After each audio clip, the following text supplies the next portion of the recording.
only thing you just keep jerking off. Wait, you collaborate? Because when you're on opiates, correlate. You can't nut. Yeah, you can't. You can't blow. And then when you're on withdrawals, for some reason, it's a known scientific thing that you can get off real easy. What? Wow. It's like, and it only lasts for like mostly through the withdrawals. The secrets of kids. That's one of those things you don't read in a book. It doesn't say like excessive masturbation. Kids. It's not just that. You can't piss. You can't shit. I know it gets you constant. Right, so that comes out too. You got to shit. And my God. Well, I'll tell you what. Missiles. One thing we've talked about on the show many a time is that all the best sensations in life come from putting things in and putting things out of your body. Putting things in. And the longer you go without being able to put things in or push things out of your body, the suffering begins to increase. So, listen, kids, if you're out there and you're thinking about getting into hard drugs, it looks fun for a little bit, I guess, and it does make you feel good for a little, I guess. But the long-term effects are terrible, and bites you in the ass. You're not going to be able to poo, apparently.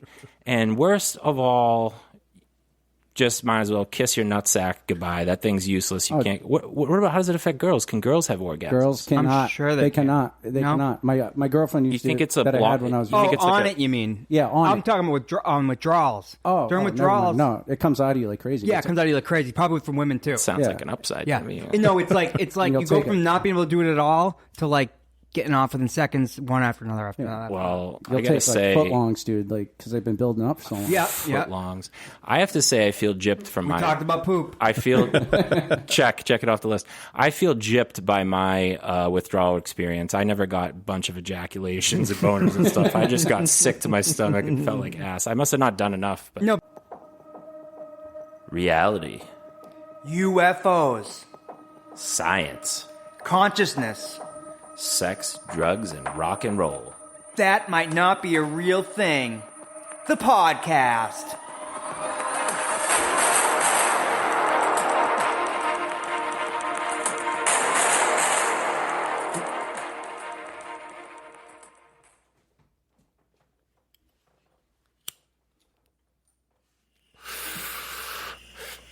You always do your vape when I'm doing my joint. It sounds like a double. Do you not like that? I don't mind. Okay. It overshadows me lighting my joint. Oh, you're right. I'll stop doing it then. No, it's okay. We can do it together. I love you. Kiss the double. Kiss the double. Kiss the double. Hey, welcome back to the show, everybody. Sorry for the distraction. Danimal beat me to the smoke at the beginning of the show. We are sitting down tonight with my cousin Alex. Alex, give us a quick hello. Hey. Alex is related to me on both sides of my family. We can get into that, but it's not really relevant. But we are close. We grew up together, and Alex got in a rough patch, good 5-year patch with hard drugs. 15. Yeah, but the 5 were rough. You were like a functional drug addict for a while. All right, fair enough. And as our listeners may or may not know, Dan also is one of the only people I know in real life that had like a real opiate problem and recovered, and now has like a successful life. So, Danimal, it's gonna be a heavy episode for you guys to kind of shoot the shit with, and that's what I got, Sean. I imagine we're skipping the bit where you faking me out or Dan out on Real News. Yeah, we're not gonna do that this week. We talked about that. I'm looking Easter, forward right? to that. But it's coming. On Greek Easter, I was telling Alex the story. I was like, I think what we're going to do is get Macca to start the show with current events of the week, and Dan and I have to decide, like what, is that real? Is that a real thing or not? Because we don't watch the news at all. Because we have no idea what's going on. So before we start the show... I think you said it perfectly. Sorry, is that you guys live in Fantasyland, but different ones. Different area codes, different parts of Fantasyland, right? We're right down the street, though. I keep a house near your house, but I have a whole other house in a different part of Fantasyland, too. Yeah. I have a couple of residences there, but they are all in Fantasyland. Right. Don't get it twisted.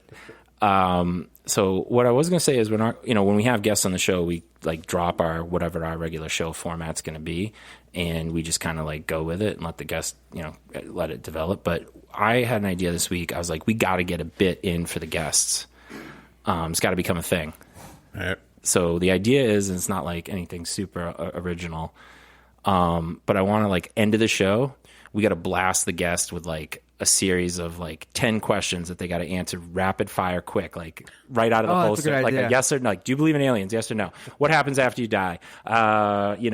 We'll come up with a list. We'll come up with them tonight. Just think of a couple in your head. That's a good idea. We'll have like a strict list. Yeah. What do you keep in your fridge? What's the workout? Yeah. What's your limit on like what you'll do in the sack? Like real quick, what is it? But it has to be like there's gonna be like a 10-second interval they have to answer to. We're keep a stopwatch. Yeah. Next. It's just over. Yeah. All right, so that's it. Dan, why don't you and Sean dig in a little bit on get into the deep issues, because obviously we have. I believe that man's addiction to opiates goes back to the very first time they came in each other's contact, and they were like, "Hey, I don't know what's in this poppy, but I feel like $1 million fucking bucks when I consume it." Yeah. And since then, it's controlled massive amounts of human brains and made slaves of people, basically. But you know more about it. It is. I've had the monkey on my back. It's a monkey in your back that steals your soul. Sometimes it seems like it's permanent, sometimes it seems temporary, but it takes a part of your soul, and it becomes like almost like you have the basic needs in life, like shelter, food, stuff like that, and it becomes one of the basic needs, but before everything else. So that's a good way to describe it, I think. It supersedes everything. And I've been far removed from it for a while. Like, August is like 13 years for me. Wow. So it's been a while. So like thank you. Clap on that but one. at this point, I didn't realize it was that long. It exponentially gets easier though. So like, it just like the longer it gets, the more it's like a distant memory, and like, not that I don't still go see a drug rehab counselor and do a whole bunch of shit, but I do. It definitely gets easier, and you fill your life with things that you either did before or new things, which I always fill my life with things. I always have things I'm doing. Like, I have experiments going on, I have projects, I have trips going on, all sorts of stuff. So, that's it. Sean, what do you got? Well, everything that's interesting to me, obviously I don't know the experience of being addicted to drugs, but I do understand, or I can observe the effects of what happens after, and integrating back into society and all that stuff, and trying to live a successful life with all the pressures that come with it. How do organizations and government agencies, blah, blah, blah, help support that stuff at a massive level, which is what we need. The issues It's are an right epidemic. now. Can I ask the first question to him? Yeah, go, man. How did you get started? You said it was 15 years, so that means you probably dabbled in Vicodin for a while and like did what I did probably until you were really a full-blown addict. But how did you get started? Oh, for sure. It was Let's dive down the progression hole. It was definitely a progression thing. The first time I ever took an opiate when I was 15, I got my wisdom teeth out, and I remember I was laying in my bed. It was like the best feeling I ever had. And I was back at that age, I was all into sports. I was a jock growing up. So I stayed away from everything all the way up till my freshman year at college. And that was like the first time I actually even smoked weed. And that was another amazing feeling. And then, the drinking came and all that. And when I was at college, I was a party animal. I love that stuff. It was... You're a wild animal regularly. All day. Since you were born. I was. But anyway, back into college, I was experimenting with weed, coke, and lots of drinking, and that's pretty much what it stuck to. I was still playing soccer in college, and that's what kind of kept me somewhat straight, I guess, into a little balance. I barely graduated college. I had like a 2.1. Join the club. But yeah. And afterwards I got out, and I ended up going to Greece to play professional soccer. Goalie. And, all before that, though, my training I was supposed to be doing at school, I was still going out like every night, still doing coke, and the next day going for a 2-mile run, so like puking at the end of it. So it was like I was already I already had the fish hooks in me, and then once I got to Greece, I wasn't my full self. I ended up not playing as well as I should have been, and I quit, and I was like, I just want to go back, dude. And I came back, and I ended up having a knee surgery. And that was when I first got introduction to opiates. That was pharmaceutical grade, the real good stuff. Yeah, the good stuff. And that's back in like 2007, 2008 when the doctors were fishing that shit out like crazy. You know? Oh yeah, oh yeah. That was how I fed my addiction. When doctors gave prescriptions to people who wanted to sell them. When we were in college, you could order them on the internet. From a prescription. Was that the Silk Road thing? No. I'm that. talking like straight up before it was being before like the internet was just kind of blowing up fast, and the government couldn't keep up with regulations. It was just websites. What was legal and what wasn't, and what you could do and what you couldn't. And so there would like be a doctor in like it didn't matter where. You could be in California, Colorado. Doctors that have a thumbs up like, hey, I'm your doctor. Yeah, and a nice white lab coat and a stethoscope. And I will prescribe you what you want. Ship you 600 Vicodin and get you hooked on drugs for life. Yeah. But yeah, man, you could go on a website and you just put in what you want, order it, and they said, oh yeah, I write your prescription. They sent it, and they shut it down after a while. But I mean, who knows how long that was? It took a long time. It must have fed a lot. It destroyed a lot of lives before they did that. Right, yeah, right. They I remember seeing the commercials, like the Pfizer commercials, and the guys like Percocets and opiates are non-addictive, and that's what they used to tell people. And they told them that with OxyContin. All those people that were in those OxyContin infomercials, they're all like dead and like all messed up. We scienced and they were all the addiction happy. Out. Yeah. Yeah. You know what's funny is when I was a kid, I think like there's an addictive personality because when I was a kid, I like had a craving for cigarettes before I even touched one, and then when I started to see Vicodin for like people's getting their molars removed, I wanted them so bad before I even touched them. You wanted to try out what was that? Yeah, so like I just think like just the stuff being out there, it's like seeing a big pair of titties. Well, I will say that hey, who doesn't like that? Weirdos and sickos, that's who. Nice titties. Everybody likes them. Girls, guys. I'm just saying, you knew you liked them before you touched them. Babies. Like, I knew I was going to like touching those things. Innocent, love them. beautiful, honest, cute little babies love big titties. Babies What could be wrong about those things? That's what I want to know. Babies are the biggest titty addicts of all. Now, I will say, we did opiates make slaves out of people. I have seen big titties make slaves out of many a man. But it seems less self-destructive than opiate. But, you have to measure it out. How much damage have huge breasts done to the world versus heroin? I don't know. We'll have to look at it. But, like, the Trojan War was probably a result of some beautiful... about one chick. Just saying, trying to keep it light. We're talking about dark stuff today. But the other thing I thought about this week was, like, with addiction was, like... And you hit the nail on the head, Dan. It's like, I didn't even have to say it, but, like... I'm addicted to Diet Pepsi, marijuana, video games. There's probably more things than that, but those would be like three big ones that if you took them away from me, I'd flip the fuck out. Diet Pepsi. All of them. Whatever my little creature comforts are, but especially Diet Pepsi wouldn't give you withdrawals like it opiates would. It does. Headaches bad. Caffeine. There's a ton of caffeine in okay. there. So I'm addicted to. I guess I'm addicted to caffeine plus whatever other junk they're putting in there that makes me love it. But hey, so you had surgery and they gave you $1 million. Yeah, they gave me like 30 perk 30s, and by the end of it, I was feeling like shit, and I didn't know why because at that time I was like always sleepy and stuff. You were going through withdrawal. Yeah, I was working. You didn't have an experience. I've never experienced it. If you don't know it's withdrawal at first, you're like, I don't feel well. Like shit, but you don't get the craving as much because you don't know it's withdrawal. Like once you're aware of it. Before you finish that, I just want to finish off my thing about addiction. Right, like what I've always said to myself to rationalize like all the weed I smoke and all the things that I do, like I obviously have a pretty balanced life. I exercise, I meditate, I do all this other shit, but like at the end of the day I smoke a lot of grass and basically couldn't go without it. And my rationality was like, fuck it, I need oxygen. If they shut that off, I die. I need food. That's a chore. I got to go out and get this food and make it, eat it, and like I stop that, I die. It's not destructive though. Like I understand that, but what I'm saying is that like you already have this baseline hierarchy of needs, like you talked about it, like food, water, shelter, blah blah blah.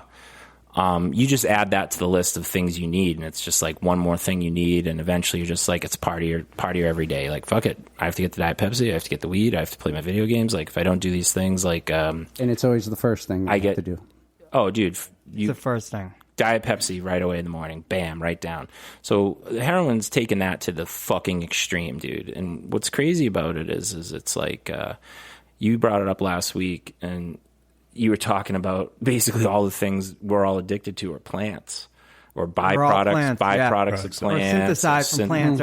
Or just like, plants are a vicious, gnarly organism because they're like supposedly not above us on the, who's running the planet, but like humans spend an enormous amount of time cultivating and keeping these things going.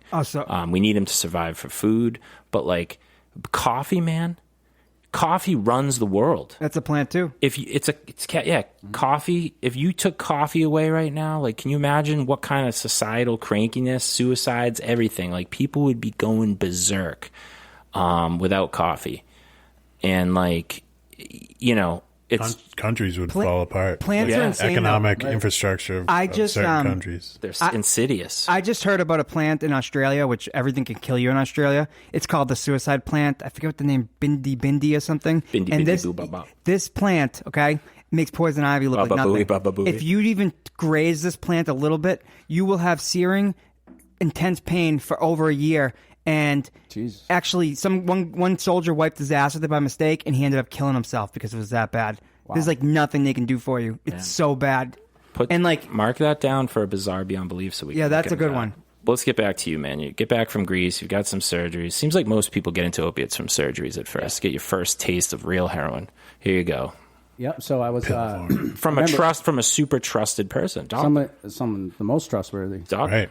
Right. Priests might as well be giving that stuff out. Yeah. So I remember getting my first withdrawals, and I had no idea what it was. And I was working in an accounting firm at this time, corporate office, and I used to go to the bathroom every day and set my alarm, take a 45-minute nap, and because I'd wake up, my legs would be falling asleep, and I just felt like shit. And I was like, "What's going on with me, dude?" Like, glad you're getting better, bro. Or you are better. I am better. Honestly, we wrote you off. Like, I know a lot of people did. Not you personally. Like, we were hearing really bad stories, and obviously they were getting amplified, but just because of everyone else that we know, and because all the other people we know that have OD'd and died and seen go down the tubes, we just anticipated that was their outcome.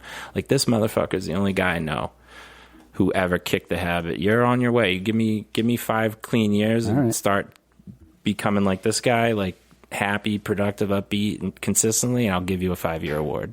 But just take a day at a time, I guess, right? That's what. So the stories were like insane, and I think that anybody who, I just think they were ridiculous. I wouldn't believe half the stuff. I mean, I know we do bad things when we're using and stuff, but like, come on. I tell Dan all the time, he's one of the most, other than financially, he's one of the most successful people I know.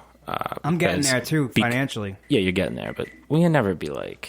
Oh, I'm never going to be like $1 billion. No, that takes craziness. But he's one of the most successful people I know because he's done one of the hardest things there is to do. This seems to be like quitting opiates is like impossibly difficult to overcome, and to see you doing well, I'm glad that it's happening because I love you and you're my cousin, but also because like. I like you better when you're like kicking ass at stuff and not a fucking mess. But yeah, so you're saying 15 years. I didn't mean to interrupt. You're good. I had so many thoughts on the matter because I care. I'm close to the issue. I guess it really started fucking up. Like, from my perspective, it started fucking up your life when you were like out of college and working at that place with Double D and Brown Brothers Harriman. Yep, Brown Brothers Harriman. And worst place I ever worked. And I worked at a place called Oracle, which is software sales. Yep. And I'm all right. So my thing on addiction, and I've said this on the show before, especially with the opiates, is like, it's how I feel about depression. It's how I feel about a lot of illnesses, right? Like, nobody's qualified to help you go through that and get through it except somebody that's already done it themselves. That's right. And like, for people that have depression, it seems that is I'm somebody that had major battles with depression my whole life. It runs rampant in our family, right? I was able to somehow figure out my way out of that and become a semi-successful, functional person, right? Not according to my parents, but, according to... Those standards are really high, though. Yeah.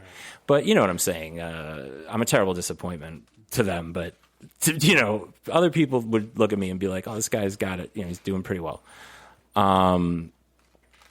nobody's qualified to help people with depression except people with depression. And then it seems like that depression and anxiety are the major driver for self-medicating with the drugs. But heroin's just a different animal because it's 100% addictive, right? Well, totally. And one of the things that you're just saying about, you have to get advice from somebody that hasn't gone through it. Yeah, you're like, fuck you're you, like, man. what the fuck are you talking about, dude? You don't even know it because the inner. Would you read a book? The inner, yeah, right. The inner, Right. Training. You went to school for it. You have a certificate? The inner battle is pretty much the toughest thing to get over. It's such a mental game too. It's not just physical, and something that it is physical because you get terribly sick. I'm saying it's not just physical. It's a mental battle. Yeah. Like, and that's like after you get over your withdrawals and you're still in early recovery.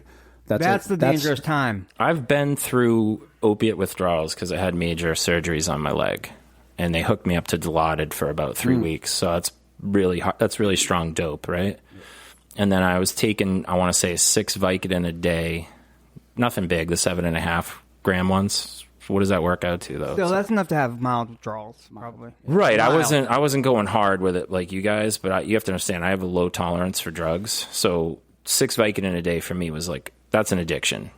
I was taking one every 4 to 6 hours, basically. So it was constantly in my system. And then when I had to get off of those things, I had mentally knew what was coming. I was like, okay, you're ready for this. You're about to go through some serious shit, but you've got all this marijuana to smoke, and you got plenty of Diet Pepsi, and plenty of video games, and you can jerk off as much as you want.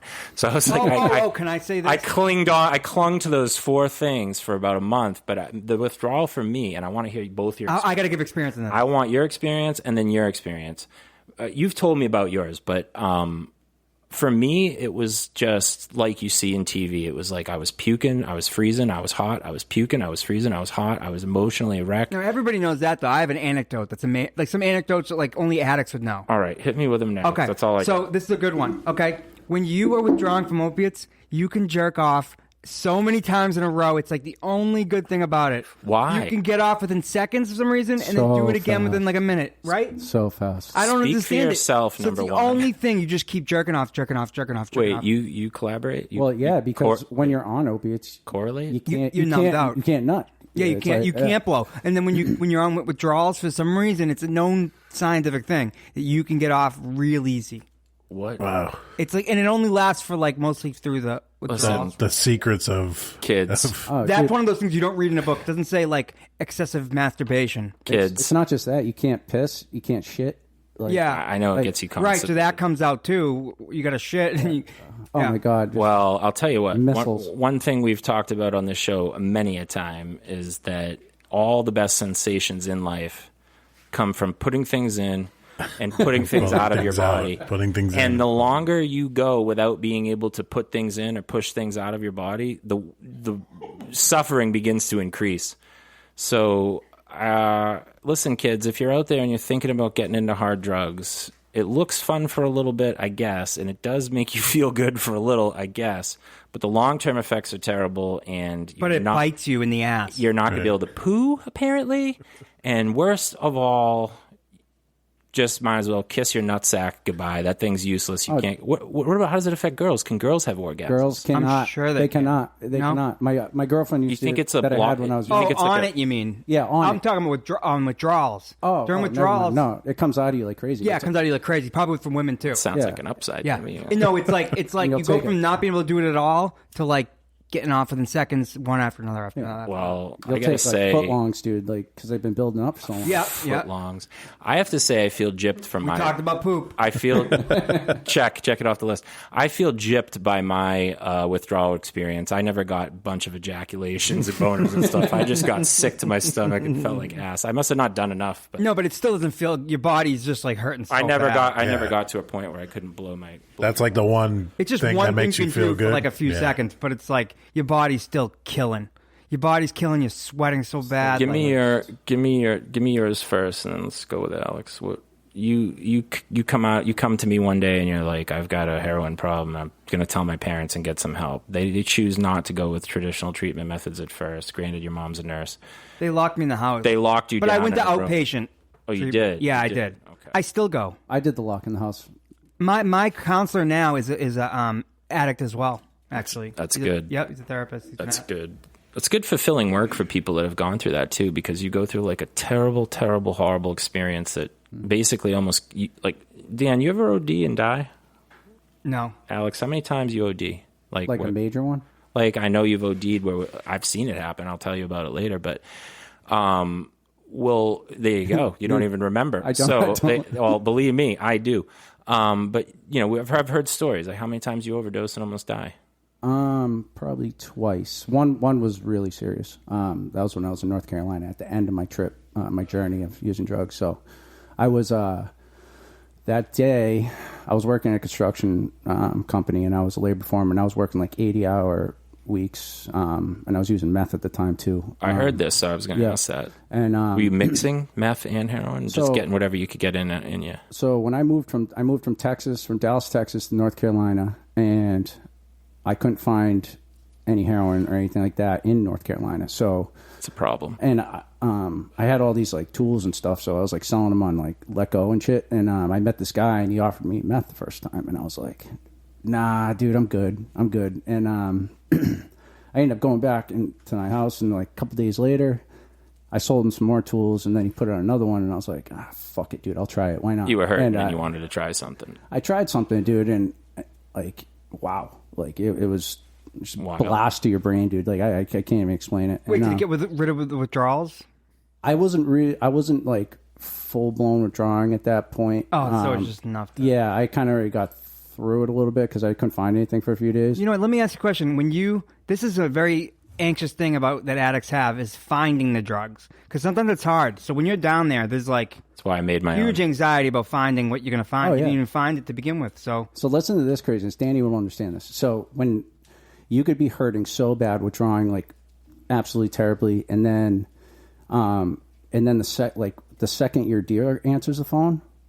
And you feel better. Hey, come over. You feel good, and you haven't even taken the drug yet. You get endorphin release. Yes, you Exactly. stop feeling it for a second. Like you're like The anxiety's over. Exactly. Yep. You know you're about to get your fix. All you all can your deal sweats with the withdrawal mentally right when that happens. Yeah. That's crazy. It like goes away. It's like endorphins kick in a little bit. You get a little excited. And then It's you're really driving weird. 100 miles down the highway. I have go. often Wait, with some said sketchy guy like I have often said, and I believe this firmly, like the human being, organism-wise, is just a big, endoskeleton made up of minerals, and outside of that's this big bag of water and complex chemical reactions. And you can put some stuff in that bag of water and make it feel a certain way, and you can put some other stuff in there and make it feel a certain way. So, like, I like to control my, the way my bag of water feels, but well, I'm trying to word this the right way. Just give me a second. Basically, like when you're in love with a person, I feel like it seems to correlate a lot with like heroin addiction. It seems like an addiction. And then like if you've ever had somebody like break your heart and you really were in love with them, like think life's over. You think life's over. You throw up. You get physical symptoms of like nausea and sickness. So it's like whatever makes us feel like we're in love, our body's releasing some sort of chemical into that bag of water, and it's telling you, "Ooh, I'm happy. I feel good. I'm in love." Like, look at you two lovebirds. You just can't wait to get out of here and shag. I can smell it on you. I can smell it on you. I think you might have just rubbed Dan's leg under the table. I'm not sure. I'm watching those hands though. Dude, the culprit's she thinks I'm sexy. She thinks I'm sexy. Hey. But don't reach too far. You could hit a hideous knee over here. But the culprit's dopamine and dopamine. Yeah, right. Too much of it.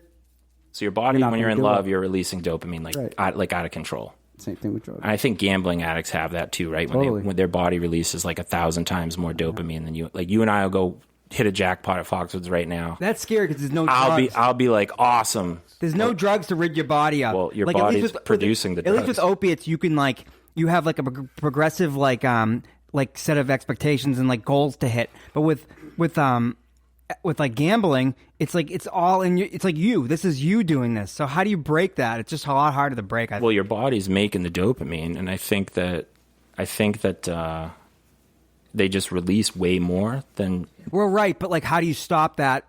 If you're not gambling, I don't know. You go through withdrawals, like I don't know, because like gamblers opiates, go through. At least with opiates, you can stop doing something long enough to where your body goes back to normal, for the most part.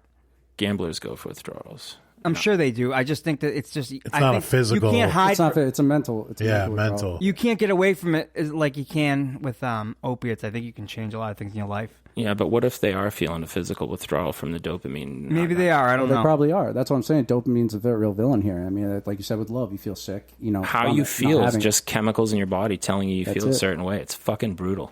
You know- I'll But tell you what. is it worse when you're taking a drug that releases that and it's not natural? I think That's it a might good be question. I've never been a gambling addict, Me so neither. I don't know. But like, I think it's worse. I think it's worse because I mean I know they say that meth is like it releases most dopamine on any drug, and I got. Do you want me to go back to my We're fucking. Meth story? Hell we're, yeah. we're all Yeah. over the place. So yeah, go ahead. So that day, I did meth all day. I smoked weed. I drank. I took 3 hits of ecstasy, and then I also had I had a gum infection because I cut my gum, and it was so painful. I was like, oh, you know, it'd be a good idea. Maybe I should go get some heroin to relieve the pain. Went did that and topped it off at my house, and I'll never forget the guy told me it was like super strong, and I was like breaking it out, and I was about Probably to, laced with carfentanil too, right? Probably. And I went down to do it, and I was like, you know what? It's been a little while. I'll cut it in half. Trying to be responsible. You know, I've always, my I hear my ya. cocktail. That's why I didn't you know. OD, because I always erred on the side of caution, even though I had a few nights where my breathing was labored and I was afraid to go to sleep. But like, yeah, so go ahead. Yeah, so I took that and I went into the kitchen and I called my girlfriend at the time on FaceTime, and I was like making salt water like swish for my gums. Swish around, yeah. Yeah, and Probably had a little dry mouth from all the hard drugs you were doing too. It's terrible. Yeah. You know? I'm sure the salt was going to help. And then all of a sudden I was like slurring my words, and I felt really funny, and I just collapsed to the floor. I hit Down my for head. the count. The water's boiling on the stove, and I'm laying there. Could have burned yourself down. And she didn't know what to do. You know what I mean? She like, I was like moaning on the ground, and that's what she tells me. And then she ends up hanging out. I was living in North Carolina. She was living in Boston, and she called 911 from Boston, North Carolina. And they took about 25 minutes to get there. Oh, damn. I was my buddy. They were trying to break down the door. My Did you go flatline? Did you adrenaline you? Or? So I get there. My buddy got woken up, and he like came out with his gun because he thought someone was breaking in the house. I guess this was at like 2 a.m. I was doing this, you know. And They Narcan you? they Narcan me 5 times. Yeah, So I- you know the adrenaline. You know in Pulp Fiction when they do the adrenaline to the heart? That's a fiction. They don't do that. They Narcan No, you they Narcan five you. times. 5 times. Yeah. They said they're about to give up. Me and my buddy To said dissolve I was all the shit inside you. I was all blue. It's a opiate Blocker. Yeah, an opiate right. blocker. It like basically like reverses everything in your body. You did 5. 5 of them, and they ended up getting. I woke up and I started like throwing punches because there was like 4 or 5 guys over don't me. know I was what's like, "Who going are on. these people?" And I finally realized they were like fire department, and they got me up. And like in North Carolina, you don't have to go to. It's not like they don't legally have to bring you to the ER. They just suggest it to you, and I was like, Probably a good idea. You I was should go like- here. We just picked you up dead. dude, I was like jello, like walking to the couch, and I remember I was like feeling like shit. I was like, nah, I don't need to go. My buddy's like, dude, go to the fucking hospital. So I was like, all right. I went to the hospital, and I was trying to send a text because like I was like, okay, my girlfriend's probably fucking freaking out right now, you know. And like it took me 45 minutes to write like 2 words. I don't even know if they were the right ones, you know. And like my buddy just shot, and I ended up like getting out. The guy asked me for a piss test, and like he wanted to take my urine. I was like, dude, he's gonna like be like, how's this kid alive right now? You know what I mean? Like all the shit that was in You it. were partying like a rock star. Yeah. So anyway, they released me. I took a cab home, and I got home, and so bad my addiction was, I dipped my finger right back into the same shit that overdosed me. That's what they do. I mean, that's what people do, though. When you're real bad, you OD and you almost die, but you don't care. You just need to get your fix again. That's fucking nuts. How many, Marika, what's the number? What do you think? How many, it seems like, you know, girls OD, but I just feel like it happens. Men way more. What's the stats? It's on like that? it's like 5 to 1 men. What do you think that's about? I just read about that recently. Well, why? You think we're under more pressure? Or Think we go harder? I don't know. I don't know. Maybe go harder. Yeah. we're putting larger amounts in maybe. Yeah, more and more women are too, though. I mean, it's an epidemic right now. I know, like maybe a couple girls. You know, people are dying from this. Well, I looked it up the other day. I was curious. I looked up 2020 drug overdoses, and I was trying to compare them to COVID doses to see, like, okay, look, the entire world has decided to shut down and face this COVID problem because they're worried about people dying. Well, like, what's the cost of the dying, right? I don't know how many COVID deaths there were, but there were something like they said 70,000 drug overdoses in the country. It didn't seem enough to me. Like it seemed like a small year. In 2020, I would think that in Massachusetts alone, Right. or more. Right. Well, also, I think it would be like elevated too because of COVID, because people are staying in their house going crazy. You know what I mean? The thing too is with COVID, the numbers are being fluffed. Like people, I know on good authority from people that are working at hospitals that like people are coming in there with like they probably would have died anyway, but they happen to have COVID, and the hospital gets like a stipend financially if they chalk it off as a COVID death. So the numbers are plumped, but I bet you equal amounts of people die every year from drug overdoses as people died from COVID this year.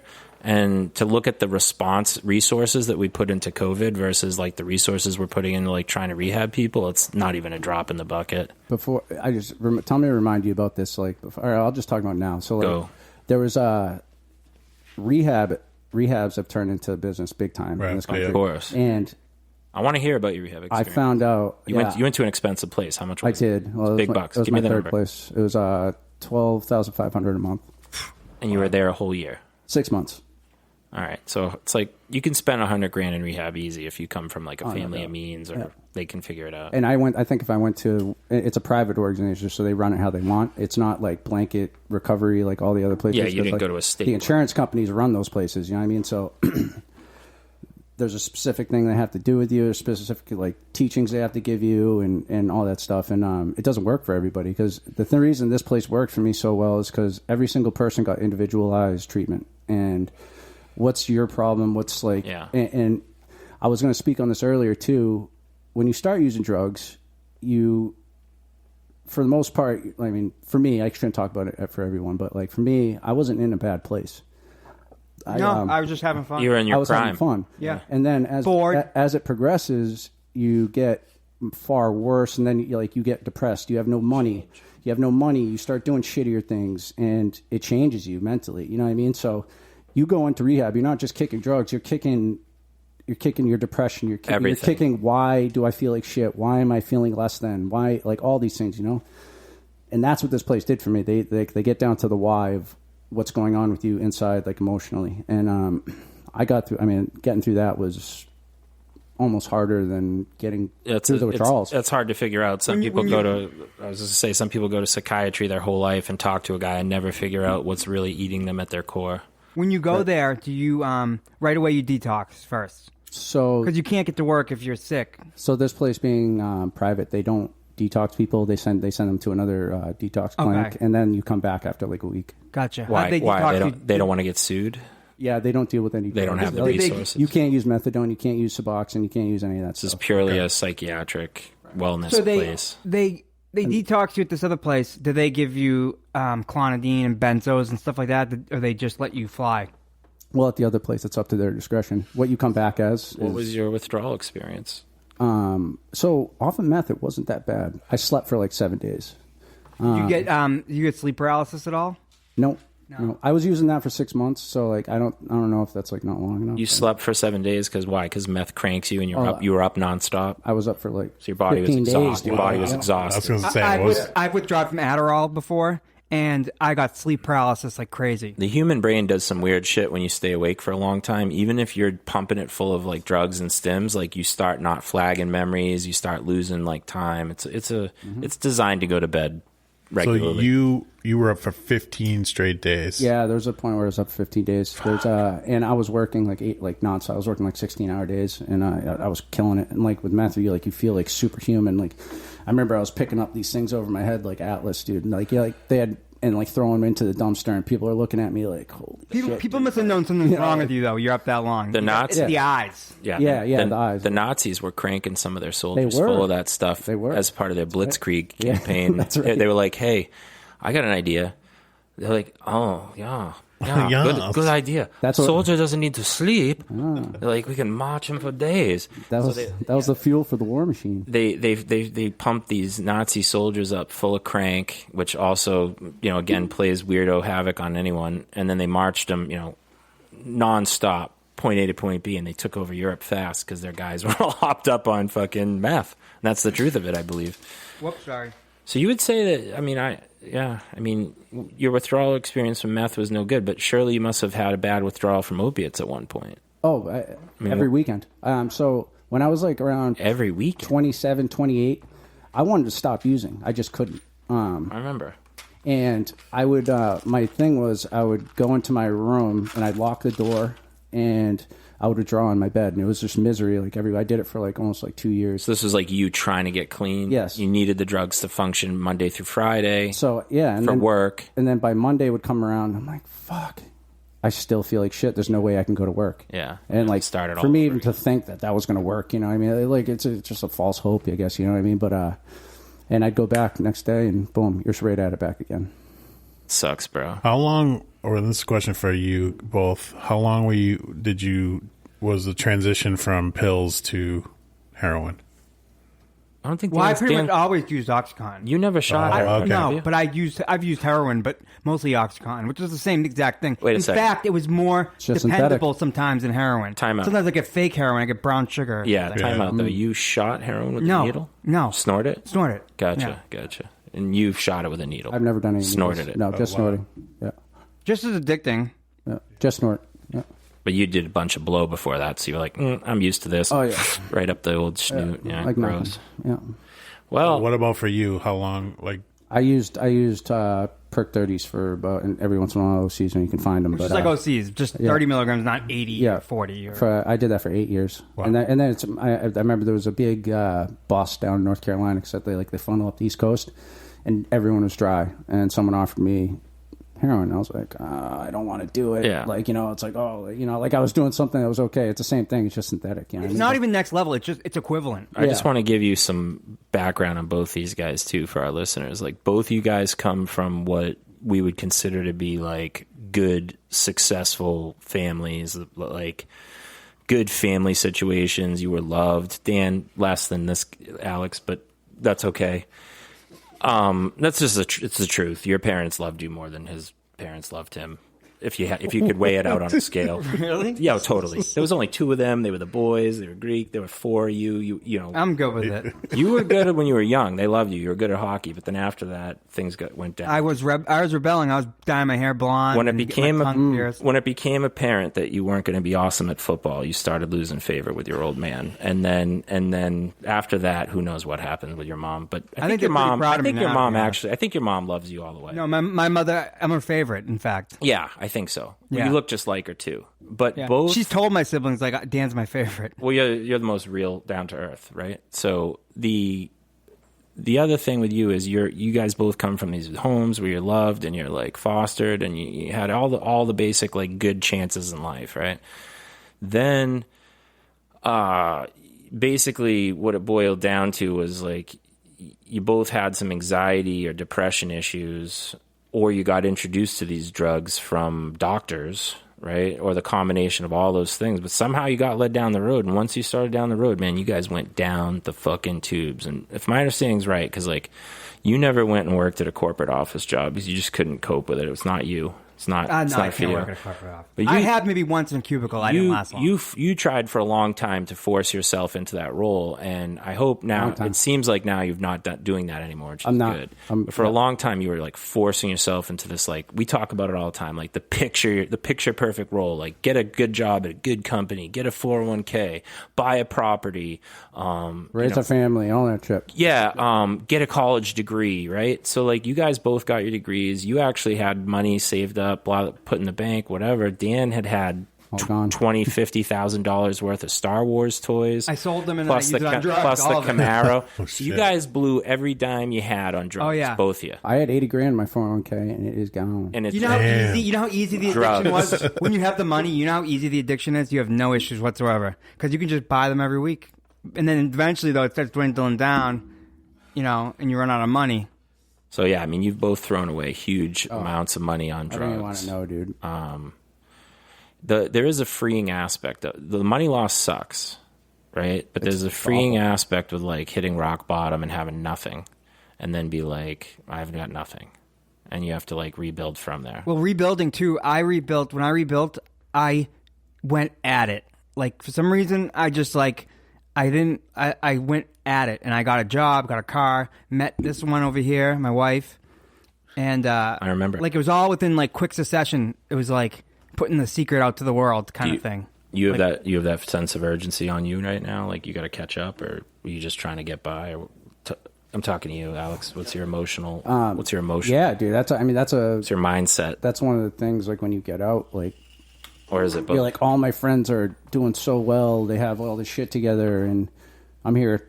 When I got out of heroin, I was at the treatment center. I was 34, and like I had fucking nothing, dude. Like, and I had a kid on the way. It's tough. You know what I mean? Like, and you're like sitting there. It's depressing. It's debilitating. I sat like when I got out. When I went to Texas, I sat on the couch for like a month and I couldn't move, dude. Like, you know, it's like this mountain because of fucking depression, stress. You know what I mean? And yeah, it's a lot, and you feel like shit too because you feel less than like, oh, everyone else is doing well, and I'm this age, and like I have to catch up. Yeah, so that's part of the journey, though, in my opinion, right? Like, I'm a real like Buddhist, Hindu, guy. Like, I'm very happy and content with like having very little, like the substances in my Xbox I mentioned earlier, like those are things I need, outside of that, like you could put me on a hammock on a beach in Thailand with naked girls for the rest of my life and I'm okay. You know what I mean? I don't need a lot of glitz and glam. But except for your car. That's different because I believe in. Well, that's different. Well, that is different because I have a list of 10 things. I think every human should have like 10 things that they get to own, and everything else is excessive. So I'm a minimalist. Do you agree with that?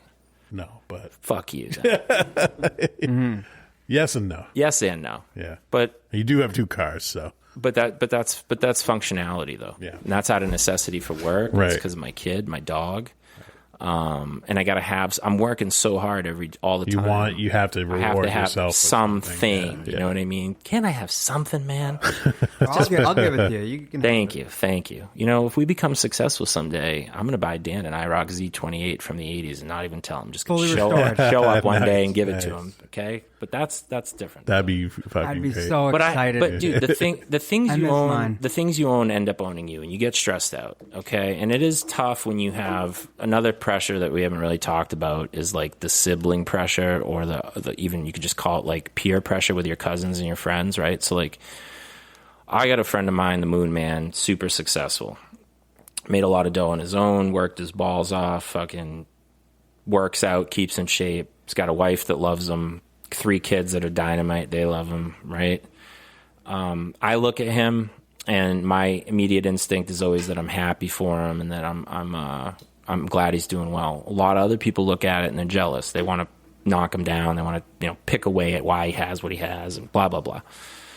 But when you have like... Well, Noonan was going to be successful no matter who he married or anything like that. Like, I'm just saying, when you have siblings, like his brother is doing really well financially, has a good, he has a lot of things that people would call, and he is successful in those other ways too. I mean, your brother's a very successful guy in what I would consider all aspects of life. He is. Shout out to Gorgeous. Mm-hmm. Best hair. Yeah, Macca. He was voted best hair 2 years in a row in high school. Damn. But this year, his brother. 2 years. This year, at Greek Easter, I said, Wait, how's his hair now? Not as good as Alex's. No? He's losing now. Oh yeah. Alex has now claimed the title of best hair in the family, I think. Yeah, your hairline's perfect. Yeah. I got alpha male for the family this year, I think. I don't think there's a male in the family that can take me on.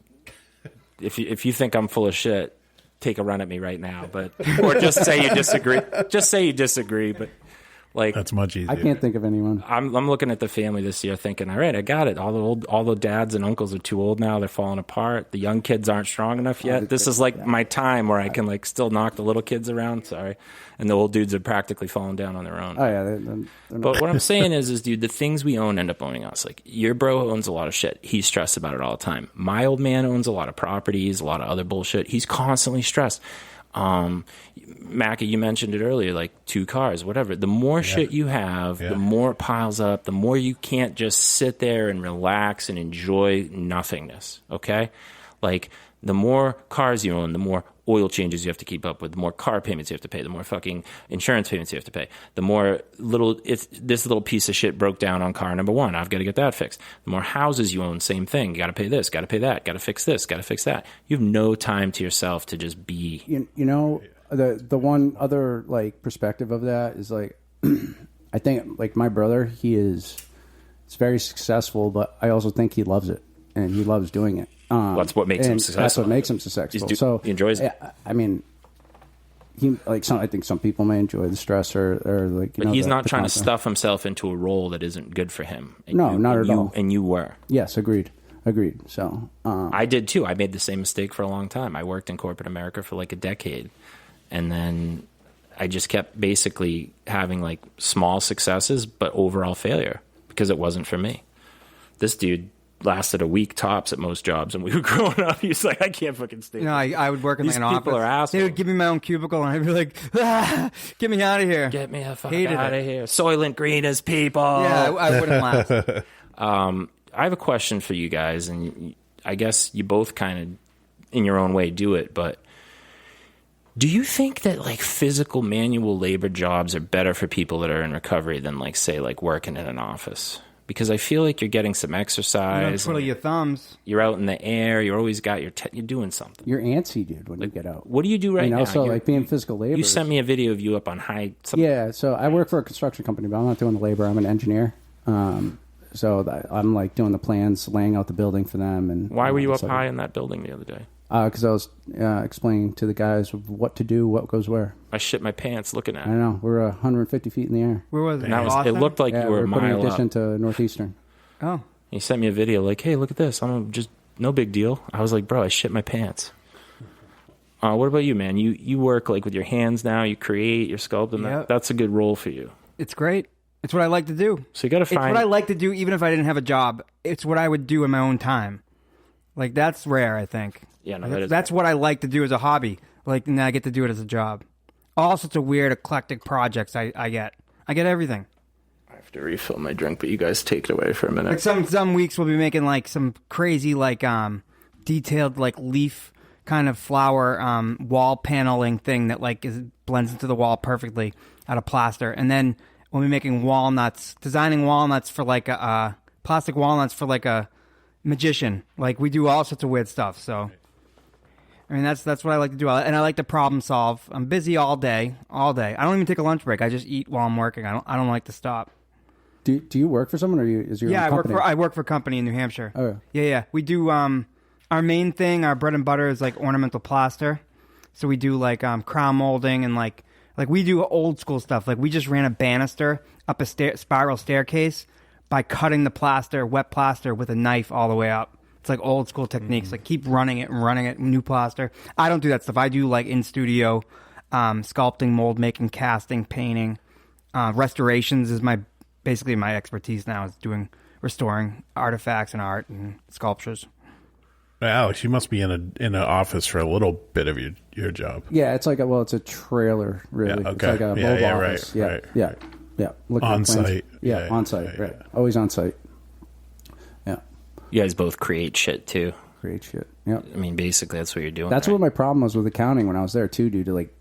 I'd work my ass off all day, and it'd be the same shit the next day. Like, and I'm for just what? looking at a fucking It's like computer shoveling screen. shit. Yeah. Yep. Right. It's like shoveling shit against the wall. Like, there's nothing happening with it. Against the wall. That's a perfect way to put it. You're never going to run out. Yep. Is it on this side or that side? And now I get to see like a building go up. I see the progress of what I'm working on. It makes such a huge mental having lift. goals and like deadlines, and I like having deadlines. I like being like trying to figure something out, or like just trying to figure out projects that like is multi-medium, that like I have to figure out what materials go into what and what's the best way to approach it. And sometimes you fuck up and you adjust, but it's better than like working in corporate world or something like that. Accounting reminds me of like you're shoveling sand and there's another guy shoveling sand into your pile, and you just got to shovel it out and keep doing it, and nobody ever stops shoveling sand.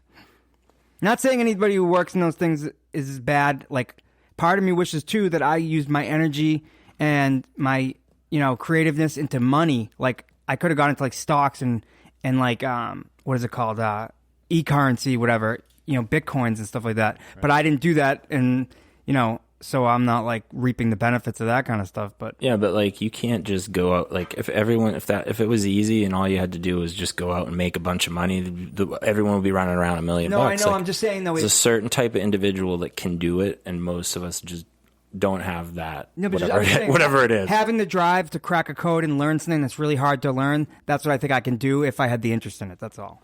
It's all about the interest. I think if I had the interest in it, I could. Because what I do now, it's like not something that any everyday person can do. You gotta learn a lot of stuff over the years. It's a trade. It's a trade. It's a craft. It's a craft. Yeah. I respect Alex, it. how long have you been sober? 2 years, 1 month. Fucking Nice job. cheers to that. 2 years, 1 month. That's great, man. 1 month, motherfucker. That's great. So I guess a question for both of you is when you decided to get sober and make the choice and commit to it, and you're kind of like over the first parts of it and you're starting to get back into life, and how do you fight the temptations and all of that? Well, I didn't decide anything, by the way. They decided it for me. And that's how it was at the beginning. Yeah, they decided it for me. And I was locked in the house. I had a jacuzzi, which was nice. So I used the jacuzzi once in a while. I was suffering for like 10 days, maybe. By day 12 or so, I started to feel better and could go out in the sun and listen to music. And music sounded amazing again. I was on like a pink cloud. I felt amazing. I was like, I'm going to be the best at everything now. What goes on in the body? Your body stops being able to produce its own dopamine without the. Well, no, the opiate. You open up all these and create all these opiate receptors in your brain. And now they're not being filled, and they all get filled, and you use, and then later on they're kind of like they're breathing without air. Like so they're all like they can't get filled. Like they also say like the part that your brain that like creates dopamine is so drained that it's like a sponge, and but it's like a drained sponge, and it's like trying to suck back.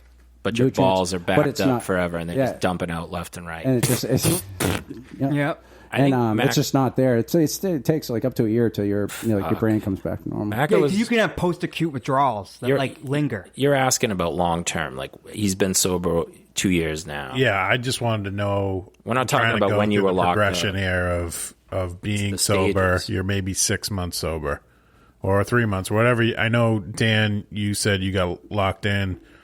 What was your initial sober months like? And then as you guys are both getting back into life, sober, like how do you fight it? So you see it every day. A lot of people don't fight it. They give in. They don't. Yeah. So for me, my first few months, like I had scatterbrain, like we'd be in groups and like I'd have this great thought and then it'd come out like diarrhea out of my mouth. You know what I mean? And that took a while to overcome. And it took me a while to be like, okay, this is what I want to do. I actually really do want to be sober. It probably took me like 2 months, and then I got into the groove of the program. I was buying into it, and then I was like full blown after 3 months. And since I was having a kid, I found out 2 weeks into treatment I was having a child, and they wanted to keep me there another 3 months just to make sure I was good. But what they let me do because when you're in a treatment center, dude, you're like in a bubble. You know what I mean? Like you're in a safe place, dude. Everyone's watching you. You're not going to really make a mistake, and you have everyone. You're accountable to everybody. So what they did for me was they said I could get a job, which I did. I went to every day. I woke up at 4:30 in the morning, came back, and just went to the routine of the groups and like the same program. Oh, so they like let you live there, but you could leave the premises to go work. Right. Yeah. After a while. Yeah. Right. And I did that for 3 months, and then I left. And but when I got out of that bubble, dude, when I was back down in Texas, that's when like I was like I had. The world doesn't stop, dude. You know what I mean? Like, and you go back into it, and it's still like running full speed. So, yeah, I was down there, and it was overwhelming. You're not important at all. It was overwhelming. The main thing that I use to stay sober is like a lot of people I think use different things. Like some people go to meetings like crazy. You know, some people have a therapist, which I do, and it works really well.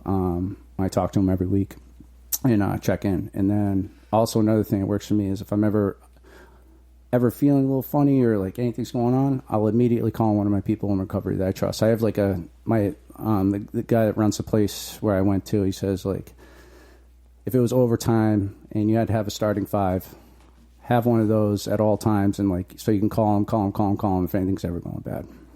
Is that a basketball reference? Yes. A starting five? Yes. Sorry.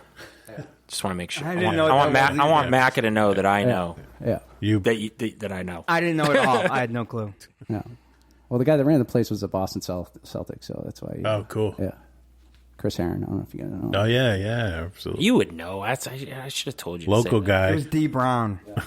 Yeah. Oh, nice. Wait, this dude was a Celtic, and he had a drug problem, or he lost someone he cared about to drugs. No, he had a drug problem, big time. He was an NBA player, and he only played on the Celtics for a very short period of time. But when he did, he was on drugs pretty much. I think, or definitely alcohol the whole time. Yeah, absolutely. Yeah. And So I was saying like that's like I call my people, and that's my best thing because I make myself accountable, and I'm not afraid to do it. Like because like a lot of people are like, oh, I'm going to let somebody down if I say that I'm feeling like shit or I'm thinking about drugs or something. It's like you can't think like that. Because you want to portray something as perfect to people, right? Because everyone's looking at you too, and you want to build back trust. And like it's like, oh, dude, he's feeling funny. He must be fucking up again, and it's not the case, dude. People go in denial too, though. Sometimes people eventually will go in denial about like worrying about you at all. Like it goes like. Just sometimes people will be like weird about it. They don't want to even like talk about it or like, oh, it's in the past, right? You're done with it, right? Like, well, I don't know, maybe not. it's with you for the rest of your life. Yeah, my understanding. It is. You're always in recovery. I still do it. 13 years, I still do it. I just saw somebody the other day. Yeah. I think one of the biggest problems with we grew up in that like just say no generation with Nancy Reagan and all this stuff, and then somewhere along the lines someone got out there and passed around the philosophy that addicts need tough love and that what you need to do is shut them out of your life. And it couldn't be further from the truth. Like these people are in a really bad spot and they need your support. And I can see getting sick of it. And I'll share my Euro D experience with me. Yeah, the one I don't know about? Yeah, the one you don't know about, because it's kind of funny, even though it sucks. But I think one of the big things that people should do, and I don't know if they are doing this, but I've had this thought for a long time, is that you really need to be supportive of like, what is it, falling off the wagon? Falling off the wagon means you've broken your sobriety. Right. Yeah, I don't know that because sobriety is not for me, but but I balance it. That's the thing. I think when people are real hard addicts, they're way out of balance, is what it is. Okay, and I think what families need to do is have like frank discussions with these people that like, okay, I guess you're addicted to these drugs and you need them, and we're going to try to get you off them, but you can't like come down on them when they lapse, because it puts so much more pressure on you guys not to do it. Whereas if you could just come home fucked up and be like, I'm sorry, I fucked up, and it would be okay. It makes you hide it, the fact that it's so hard. Yeah. It makes you become sneaky. It adds up to more and being sneaky emotional is a big part of it. caca. Yeah, being sneaky is a big part of being an addict. Oh, you learn how to be sneaky. You learn how to be a con artist. Because you're not accepted. Right. For so doing when you relapse, you can't like they're telling you that like, oh, you have to be perfect now and you have to be clean. And then if you relapse, they're like, instead of just being like, okay, cool, we'll just it's like a diet. If you have a bad day, just keep going. Don't just give it up completely. That's why I wanted you to talk to him, because like you're in our family, and even though we're close, like I didn't think you'd feel comfortable talking to any one of us about like if you were gonna relapse, but like I knew you could talk to Dan, and he would. Like, what would I say? I wouldn't be like, "What are you, a loser?" Yeah, he would be like, "All right, well." He would keep it to himself, yeah. And he wouldn't come. He would. That's why I hooked you guys up. But all right, real quick here, and then we'll let you guys have some questions, and we'll try a rapid fire session. My OD story with you is just simply that like you called me up all fucking wacky one day. This is 5-6 years ago, and you asked me if I've got any edibles like brownies or whatever, and I'm like, no, I don't, and you basically like beg me for them on the phone, okay? And I'm like, wicked busy, and I don't want to do this, but you're like calling me out, like, come on, man, you're my cousin, I really need some help, like, I need you to help me out, whatever. So I like drop what I'm doing, which is I'm already grumpy about this, and I make you these batch of brownies, okay? And you show up here all fucked up in a suit. This is when you were working. This is when you were. This is more fucked up. You were working at a bank, and this was like the worst job in the world for you. Oh, so bad. Okay, it's like you were in hell at this point. Personal banker. And basically, what happened was you showed up here all fucked up. I think you had scored some smack from my cousin's wife, and I'm not going to name any names, but you show up and you're all fucked up, and you're trying to pick up these brownies, and you've got no money. And you tell me that you ask me if I'll take like a Venmo or something at the time, and I'm like, bro, fuck off, right? And so then you tell me that you'll get me later. And I'm like pissed at the time because I'm like inconvenienced and now I'm getting fucked. But then you tell me that you want to hang out. You want to hang out for a couple minutes. And your eyes were like glass when you got here. But within about 5 or 10 minutes of you being here, you couldn't keep them open anymore and you passed out on my couch and you were mumbling. And so I got pissed. So I started smacking you in the face. And I'm like, hey, dipshit, wake up, And you're non-responsive. And so now I'm like, fuck. I'm like, Alex has overdosed on probably heroin and some other shit. He's at my house. He's going to die. I know I'm fucked because everyone in the goddamn family is going to assume I'm in on it and that he bought them from me or that I'm part of it. Can I ask a question? Why did you want the brownies? He was going to sell them for money. He was trying to get money. He was going to sell them. You didn't want to eat them. Yeah, he wanted money to buy drugs or maybe, possibly on the outside chance, although I don't think that you were at that point. Impress a girl? No, I think you might have. That's even a more outside chance. You should just pull your penis out if you want to impress a girl and show her your pulaki. And that doesn't. It's a 50-50. You're either going to jail, which you've been there before, or you're going to get laid, which it's worth the risk in my opinion. But everyone values things differently. But anyway, you show up here and you pass the fuck out. And my immediate instinct is I'm worried about you because you're going to die and I love you. And I'm secondarily possibly more worried, possibly primarily worried that everyone in the family is going to now write me off, think that I've done this to you. How do I move and his that body? I'm fucked. Weekend at Bernie's. And so I'm thinking about calling 911, but I'm like, fuck, if I call 911, I'm definitely fucked. He's going to the hospital. They're going to be like, where were you? What happened? Maybe I might search my house. Like, I don't know what's going to happen, but it's going to be known that you OD'd here and everyone in the family is going to hear about it and I'm fucked. So I'm like, oh, fuck. All right, I'm reasonably intelligent. I'm good at science. I'm going to keep an eye on him. And I'm trying to play video games because it's my gaming time. And I can't enjoy it. And you can't interrupt. I can't enjoy it at all. Because every 2 minutes I have to check my cousin's pulse and his breathing and see if I'm like Googling like what the acceptable rate of like before someone's gonna die is and I'm like, Jesus, I should just call 911. But luckily after like 3 or 4 hours you started breathing faster and faster and you were better again, right? So I end up passing out at like 5 a.m., which these days is regular practice, but back then I was up late because I was like working and doing shit. And I am awoken at like 8:30 or 9 in the morning by you shaking me frantically, yelling at me that I let you sleep in and you were going to get fired from the bank because you can't miss any more work. And you're like, your suit was all filthy. I don't know, maybe you puked on it or something. You're like asking me. I want to see when you ran into work. You were asking me if you were literally yelling at me like I was an asshole for not getting you up on time for work. And then you were asking me also on top of that, do you have a suit I can borrow? And I'm like, do I have a suit? I'm like, bro, I walk around in mesh shorts and a t-shirt. I'm like, I don't own a fucking suit. I'm like, I'm trying to sleep. Get the fuck out of here. You know what I mean? But that happened. And that's when I knew you had a real problem. And that's when I reached out to your brother you did. Yes, I reached out. I reached out to my brother and your brother. And I said, look, last night he showed up and straight up OD'd on my couch, and there was a real point where I thought he was going to die, and we were all in big trouble, and I was possibly going to jail. I was like, well, that's just cute. I've gotten away scot fucking free with so many things, and now I'm going down for this bullshit that I didn't even do. So that's it. I don't know. That's all I got. There are some. I forgive you. You can look back at addict stories. I know that wasn't you. You can laugh at them of sometimes. Course, yeah, but at the time, I was pretty unhappy about it. I know in like AA and NA, they'll tell these stories with like sadness to them.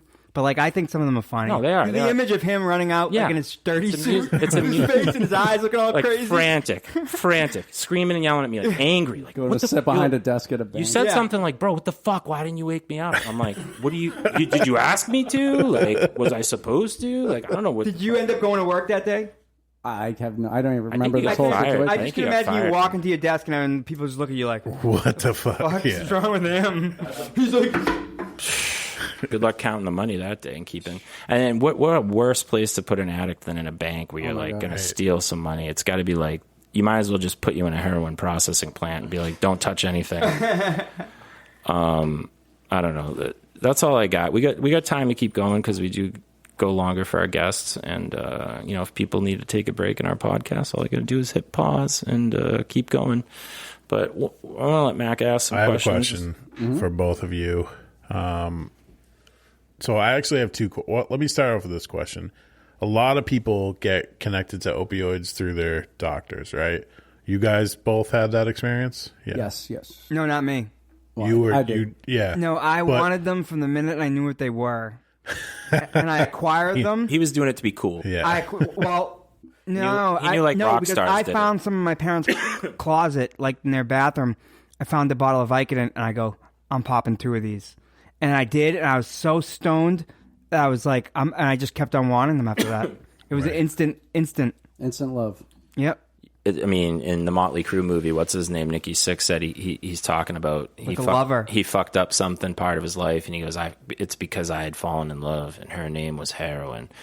So that definitely sucks. So I guess my question was, like, a lot of people I know got connected to them via doctor. Oh yeah, And cops. then That's real common. Cops and firefighters. That's how they go down. they got into it deeper after that, but they were always party people. In your experiences or any you see, is that kind of like people don't know how to shut it off because they want to get that feeling, or is it something chemical in your brain? I think it's probably the chemical thing. You're saying you're they say- predisposed to getting extra addicted. Yes. I think that's what addicts are. They have a addictive personality, and that some people don't have. They get a good feeling. Like, I mean, this is totally random, but like I used to be like addicted to popsicles. I ate like 75 Reeves Pops in one sitting. Oh shit! And, That's gotta be a That's actually a larger number than I expected. Yeah, you to say. I'm addicted to freeze pops myself. That's interesting. Only- Sugar. Only flavor. Yeah. Because sugar gets That's you high. interesting. I can't stop eating them if we have freeze pops in the house. Sugar is super chemically I addictive. mean, to your brain, 75. dude. 75, and it stopped. I had a process too, dude. I used to like they're too hard, so I'd like sit on them for a little bit. I Chain smoking freeze pops. Yeah, won't eat them until they're a little soft. Yeah, Yes. and not good. Oh, they're so much completely better. frozen. Nope. Yeah. Nope. you guys are a good pair. I hope you stay in touch.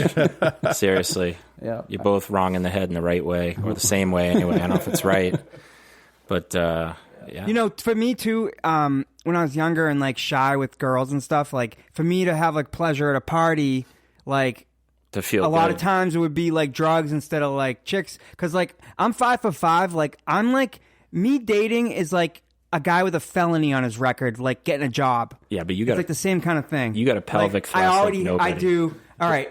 Now I'm like way more confident, obviously. But like when I was like 20, 19, it was really hard. So, What about the gay guy this week that scoped you out like a ham oh and no, cheese? now it's different. Now it's different. Dan got checked out hard by a man. This Yeah, he week. held his heart. He wanted. I was flattered. I was flattered. Put his hand up his chest like, my land's sakes, that's a man. My man. A man. You are a man. My kids are like, why would he do that? I don't know. Don't worry about it. Look the other way, honey. Just Yeah. find a happy place. No, we've told them. Like, remember we told you about how guys like guys sometimes? That guy liked other. Oh, the kids are learning that now everywhere, though. Yeah. Which is good, I guess. My second question is, the day that you took heroin, what was it like? Like any alarm. It was like Was it different than No. when you? Well, for Not me, for me. it was I puked everywhere. Like I'd be like mid conversation with somebody, and I'd be like, like like, and then I'd come back like regular into the conversation. It wasn't like a really sick feeling. It was just like these like really quicks, and then I started like seeing this girl for a little while, and she was a dealer, and she like got me on it a little bit more, and then Great. yeah, and I ended up dumping her because I was like, oh, I don't want to like get into heroin, you know what I mean? And I went back to my pills, even though they didn't work as well at that point, you know what I mean? But I mostly did pills anyways. Like, yeah. Mostly pills. Yeah. OCs are so expensive, too. so expensive. I didn't really have connections for bad shit, really, when I was doing OCs, so. Some animal on the internet the other day was talking to me and my buddy from Australia, and he's telling me that him and his buddy did some dirty 30s. And I have no clue what the fuck you guys talking about. I'm like, what? Perk 30s. I'm like, Perk 30. I go, what do you mean? Like you and your buddy hooked up with some hot 30-year-old babes? I'm like, what are you talking about? It's the first thing that came to mind. Anytime I hear somebody brag about using opiates now, like somebody who's like And- just trying them or like bragging about using them, I'm always like, He's you telling- probably shouldn't be bragging about that because you're going to be, Yeah. you know. He's like, me and my buddy just did a bunch of dirty 30s and we're fucking feeling great. And I was like, chicks? Like, what are you talking about? And it turned out it was perk 30s. Yeah, anytime I hear about recreational use like that and they're just like doing it on the weekends, I'm like, it's not going to be like that forever. Don't do it. I'll have sex with Trust a me, girl it's not with cool. the word dirty at the beginning of her name, like Dirty Sally. She's from the best little whorehouse in Texas. She will make your toes curl up all the way behind your heels, right?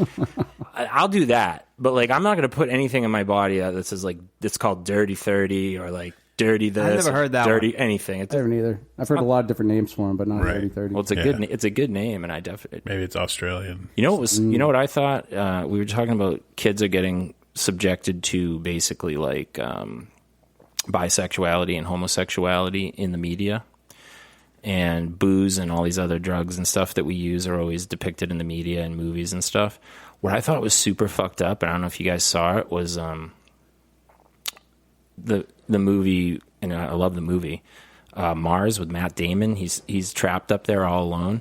And then there's this one point in the movie where he does it right on camera and sends it to NASA. He goes, I'm going to sprinkle some Vicodin on this one, and eats a potato. And no one can do anything about it. And no one can do anything about it. And I thought to myself, like... I don't blame that if you're stuck on Mars and bored. Yeah, but like when they were shooting that movie, they must have been like, yo, there's a major opioid epidemic right now. So like either a pharmaceutical company paid them so much money to put that in there that they would not worry about it, or they were just morons that made it, because that's the biggest product placement I could have possibly seen. They made it look cool to eat a Vicodin on a Matt Damon movie.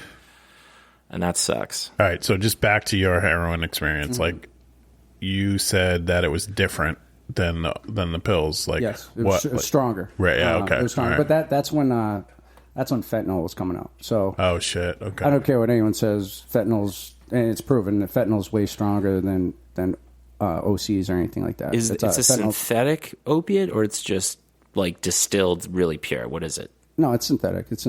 I mean, yeah, and yeah, it's just way stronger. Right. And then once you get on it, going back to the pills is like you're snorting like a $35 pill up your nose, and you're not feeling anything. Oof. Because it's not as strong. So it's yeah, that was like my first experience, and then like it slowly grew on me. But it was like really when they ran out of perks, and then I went into that was like my only choice. I had to do something, and that's how everybody. It happens to everybody. Once I'm at that point, there's no going back. So then now I'm just at that level. Do you think that drugs should be legalized? Like, in other words, you went down this terrible hole because you couldn't get access to the substance you needed. Dan mentioned earlier that heroin's cool and all that, but oftentimes the pills are better because they're prescription grade, measured properly, manufactured properly. Well, do you think you would have gone so down the hole if you could just show up at a place and buy 30 Vicodin every day? That's a good question. I mean, that's a interesting question, because I think, like, all right, look at it like Greece, for example. Like Portugal legalized all drugs. Drinking's legal for like young kids, and right. When you start using drugs, a lot of people do it to rebel, or like, oh, I'm doing something wrong, and it's kind of exciting. You know what I mean? Yeah. So that's why you could he look did at it that way. That's but why this guy did it right here. Right. But I mean, like, if you legalize drugs, all the people that are already in them are fucked. You know what I mean? I'm going to get into them hard when I'm like 75, 80 years old. I've been saying this forever. Who knows what it will be? You know, in other countries like Amsterdam or Holland, they treat heroin addiction with heroin itself. So you go every day and you get your shot. They just wean you off. It's like methadone, they don't even wean you off sometimes. Yeah. It's like methadone. They just say methadone's terrible. They just say, we accept that you've got this. Than all of them. It becomes part of your. For this stuff they're giving, the Suboxone and the methadone, all this stuff, I think it's killing these guys. But their mentality is that these guys are going to OD any day now anyway. We're going to give them 5 more years by giving them this. Is that true in your opinion, do you think? Is there a correlation?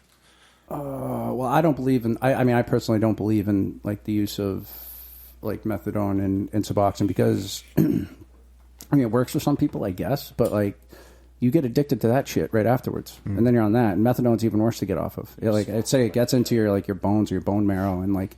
I get that, too. But you just keep taking it forever, the same exact dose for 13 years, and it works for some people. It works, and like, but I mean, for me, I don't do it, and I shouldn't say I don't believe in it, because it does work for people, and that's the path that they take. Whatever, it's if you can stay sober in the way you do it, however you do it, do it. Yeah. Do it. You know what I mean? You don't have to follow the fucking exact program to the T. No. Like, a lot of the stuff they tell you in the program is ridiculous. You know what I mean? Like, one thing we talked about on the way over was like, hey, are we allowed to smoke joints and drink beers on the air with this guy?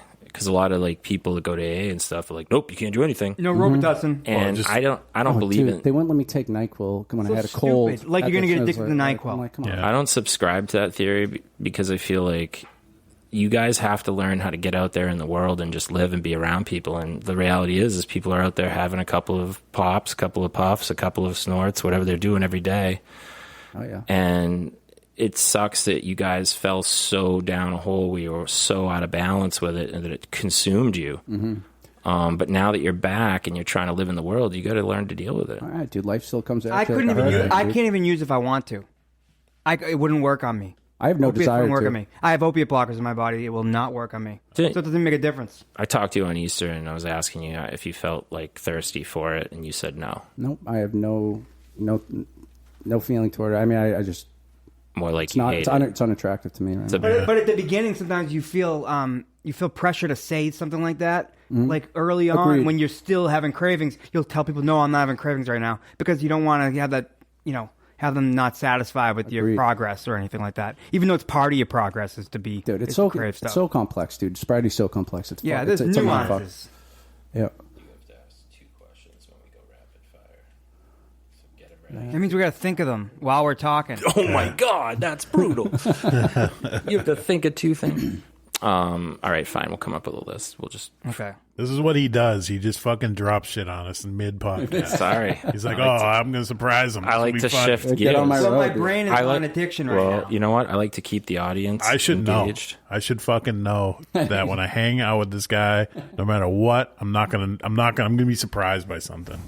That's what he fucking does. A nice surprise. 20 years, Doesn't like a nice surprise. probably your whole life. Surprise! You're pregnant. Surprise!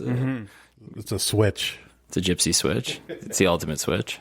Someday when I'm gone, you're gonna miss them. You're gonna be like, let's just say Manny Batista, for example, picks you up to go out to dinner. He's gonna pick you up at 7 when he told you he was gonna pick you up. To be no smoking joints in the cool car. You're gonna get to whatever restaurant you were told you were supposed to go to. There'll probably be a reservation. You're gonna have a very uneventful evening. You're gonna go home with a belly full of delicious food and a very just no memories worth remembering whatsoever. Okay, True. So fuck off. Sorry, that was an outburst. Don't you think it would be cool to have a rapid fire session with our guests? I mean, I know I like to keep the audience as part. See, like we're creating a show right now from scratch. And it's not the show it's going to be. Like, we're still developing it. All right. It's a work in It's in progress. its infancy. It's a work in progress. We don't even know if it's That's real. right. Iron out the kid. Right. That's true. It may not be real. In fact, the name of the show doesn't really have much to do with the show at this point. But I still like the name, though. I like the name because for me it does. It has a lot to do with everything. Because I ask that question all the time. It's an overall question for the show, but it doesn't mean that every episode is going to be like, is this a real thing? Is this a real thing? It's just kind of an overall theme of like, what we're talking about. Do we even know what we're talking about? The other thing you mentioned at Easter that I want to bring up, and this is a philosophy that I live my life like this now, and I tried to raise my kid this way as well. I was asking you something, doesn't really fucking matter. And then somehow we came into like, you basically said to me that like, I don't regret any of what's happened because without going through that, like, and that is a crucible, that is a trial. That's a gauntlet. Without going through that fire, you wouldn't be who you are today. 100%. And I believe that through and through. Yeah, sure.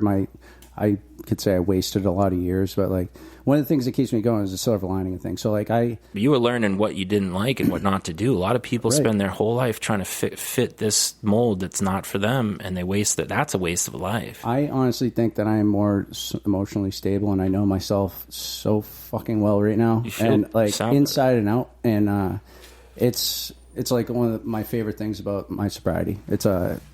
I know when I'm feeling different. I know So you feel I know sharp. everything. And like also I can read other people really well now, which is really cool. It's if they're, and I'll also look at people not as their flaws. I don't judge them as much, and I'm able Sure. to maybe have some more empathy and compassion for them. Our society is disgusting because it's Yeah. all about It's all judgment. How much money do I have compared to you? And everyone wants to. It's why I hate Las Vegas. It's the epitome of the disgustingness of our society. It's like this they want to go there and feel rich and successful for a week and throw away all this money on luxuries and then come home and be like, oh, I'm broke. I got to work a whole nother year to go back and do that again. Yep.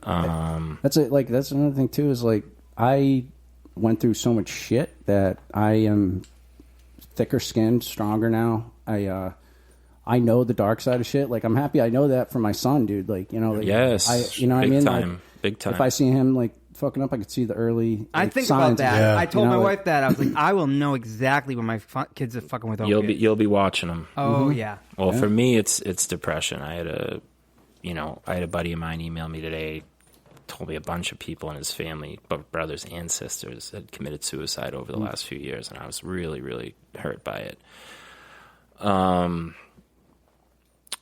And so for me, like, I've gone through the depression. I don't see myself going back into that ever again.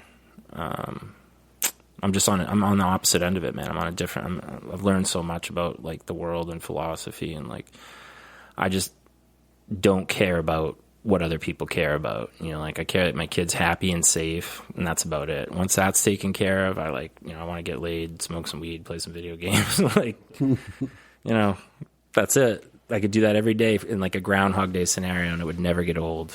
But for me, I've raised my kids since day one to all the lessons that I learned on how to not be depressed, on how to change your viewpoint, how to like keep. I think a big thing for addicts, and it's something that happens with people that are depressed too. See, people that have depression problems, they're constantly under this weight of like every negative emotion you can possibly feel, and so those people are predisposed to become addicts anyway, because you're playing with substances that would make the most perfectly balanced natural guy in the world, if you pumped him full of heroin for a year, he'd come out like, give me some of that stuff or I'll fucking kill you.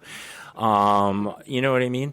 So I just try to when you come out of that, though, you learn things, and so I try to raise her that way. And it seems like you guys are going to be keeping a really good eye on your kids, and I feel like society as a whole, it's like we get this like fear of this. Like right now, everyone fears heroin.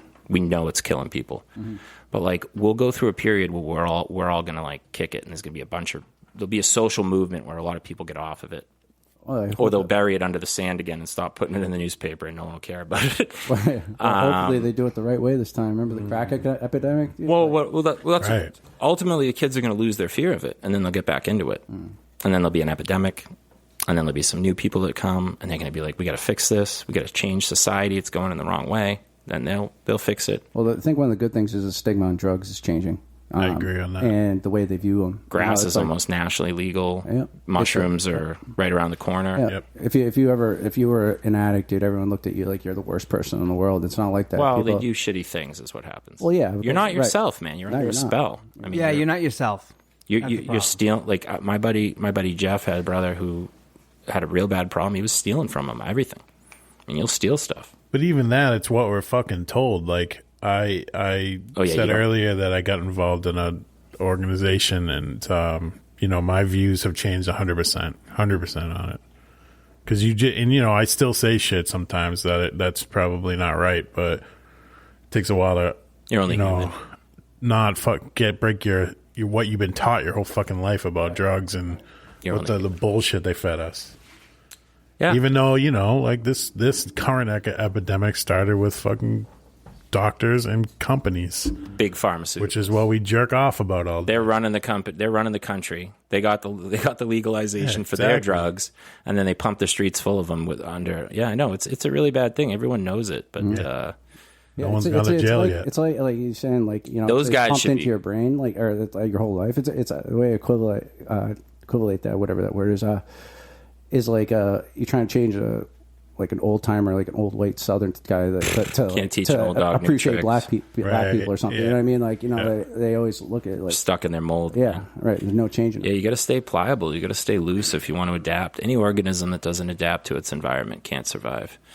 All right, I'm going to ask you 10 questions in rapid succession. Wait, Ready? Go. real quick. Oh, wow. I want to do one segment with I was all going to get him guests. off guard. Hold on 1 second. Okay, go ahead. All right, what's your dream car? Charger, If you were a professional football player, which position would you play? wide receiver, What's your favorite color? blue, What's your favorite sex position? doggy, Do you believe in aliens? No. Do you believe in Bigfoot and Sasquatch? No. Do you believe in toxic This masculinity? is perfect. What was that one? Do you believe in toxic masculinity? You know, Yes. Football. Did you learn any new skills during COVID? No. If you were in a band, what would you name it? Pulaki. Yeah. That's Greek for little boy's penis for people who don't know. If you could choose a superpower, what would it be? Fly. Ooh, Man, you're good. That was great.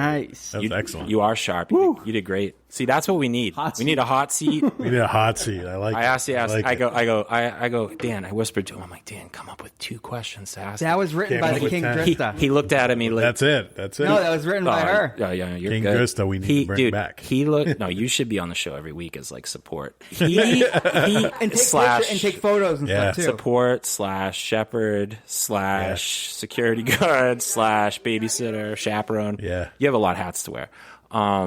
That was perfect, man. Tough with the kids though. That was Her mother's great. watching them right now. No, I know. That but was great. We'll figure it out. I had But one question that I could sell the kids, couldn't I? Ask it to him quick before he can think of an answer. What's your last meal? Ooh, steak.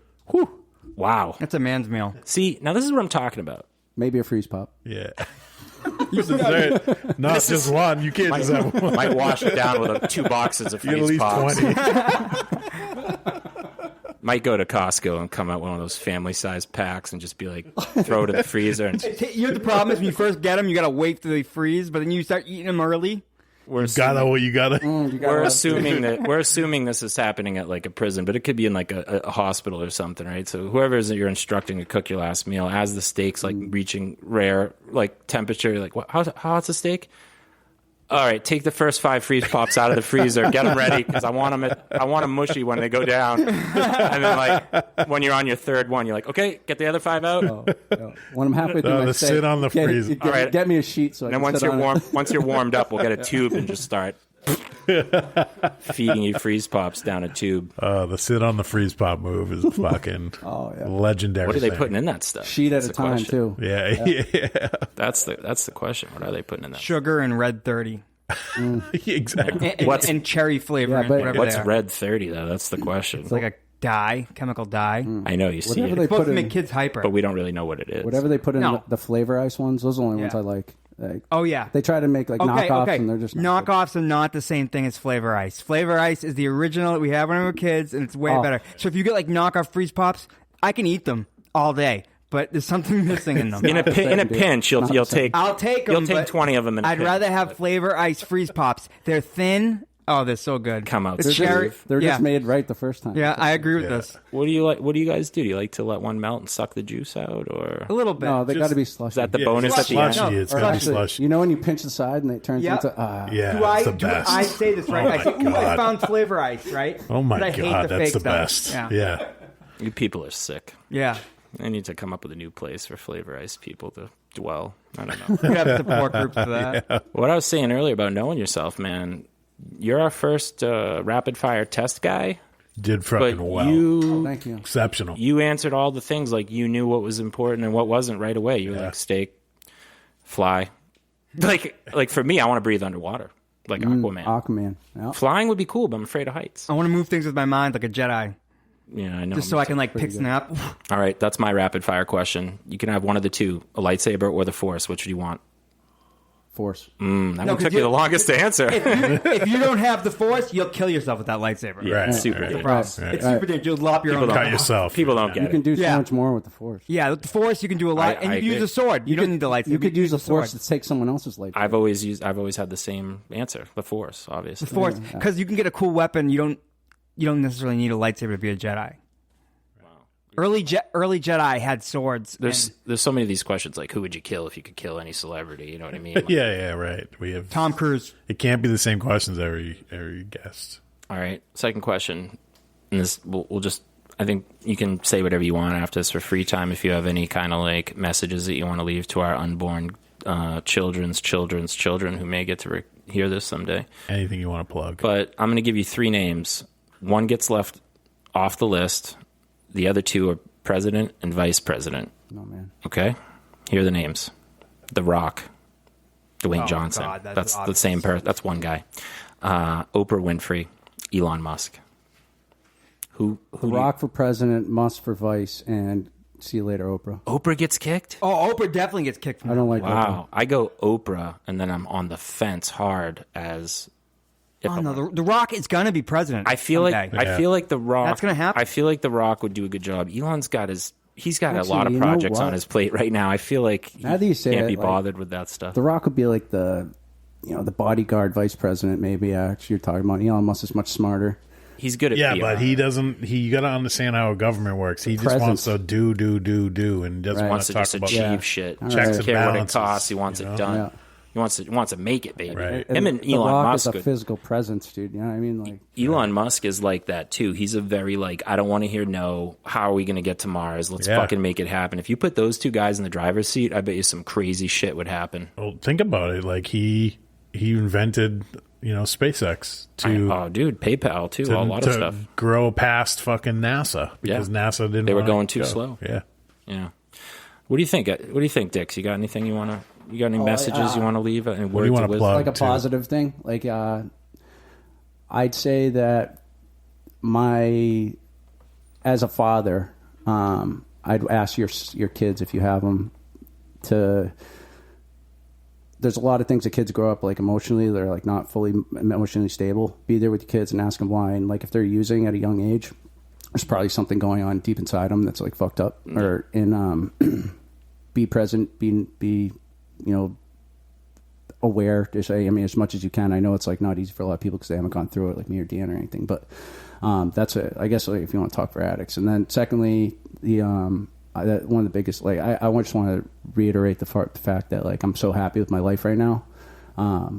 In 2 years, I've done more with my life in You sobriety. appreciate things deeply. I appreciate it more, and like what you can do in sobriety is amazing. I feel like I'm a good proof of that.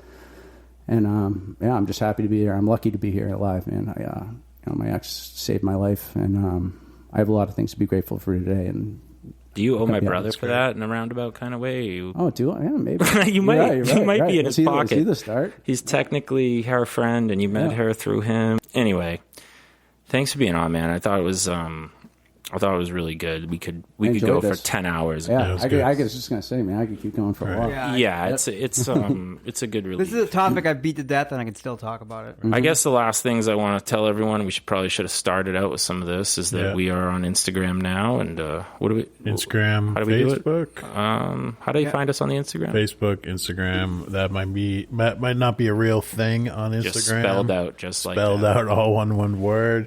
You could probably fucking, let's see here. You could probably search. Are we Googleable? Yeah, man, we're Googleable. Are we Googleable? I just want to. If you search on Instagram TMN Bart podcast, you'll find us, and then we're on every major podcast thing that plays podcasts. Spotify, fucking We're getting there. We're on Apple Music, iTunes. Google. Are we on Apple Music? Yeah, Apple. Oh, We got What some- else? We on Amazon yet? I believe we're cleared for them, but I don't think we're on there yet. We'll have to Either way, update you but can hear us. pass the word around, baby. We're Talk on shit. Instagram. Follow us on there. I don't know how it works, but Let me end with something. what do you got? I got something too. Go All ahead. right, Go nuts. wait, you go first. Oh, wait, I just wanted to say that in like 10 days, I'll be out in San Diego with my own personal photo shoot to promote the hair ties I designed, our hair ties. So maybe we'll put that on the Instagram because I'm going to actually have like a modeling photo shoot on Ocean Beach in San Diego. So, Can you do? I'll tell you what. yeah. No promises. Just planting a seed. Could you do like we don't have TikTok, but could you do like a 5-second video reel that we could put on our Instagram of a pelvic thrust? Maybe we could On do. the beach. And Your wife is giving me the thumbs up. She's saying totally. Oh, yeah, yeah. Do you She's mean, saying like here? it's a go. No, Here? just sometime maybe when you're on the beach or just doing your thing. I'm not going to ask these guys to take a video of me, though. Well, maybe can do maybe it. the king could take a couple. They're She's the most got a She's good not Wow. coming eye. with me. Do it, But she's not coming with me to San She Diego. knows when you look good and when you don't. She'll say, "Oh, that's the one," and she'll. Oh, I got a good put it on. Okay. Her. You're All in right. charge of that. do Kingley's it. the producer. Let's now. do it. Nice. We'll do it later. And you have. I'll do it in something? my thong. Did you have something, Jordan? Yeah, I passed though. I'm It stoked. was no, very, wow. it was very negative. All right, you have to say goodbye to our audience. What was it? I was gonna say, fuck the pharmaceutical companies. Oh, those people should be dragged out. They should be in fucking jail for the rest of their damn lives. Protected Is there biggest fucking drug dealers on the planet, bigger than the cartels. Fuck them. Are they? That's how I want to end it. All right. Well, sorry everybody. Fuck you, pharmaceutical companies. You killed a bunch of people. And everybody else that's fucking around with them. Well, if you're part of that supply chain, you should rethink your role in global. And You're culpable. What you're sorry. Hey, that's how we feel. Thanks for listening, everyone. We will catch you guys next time. We're gonna come out with a very professional, great sounding show. We'll see you later.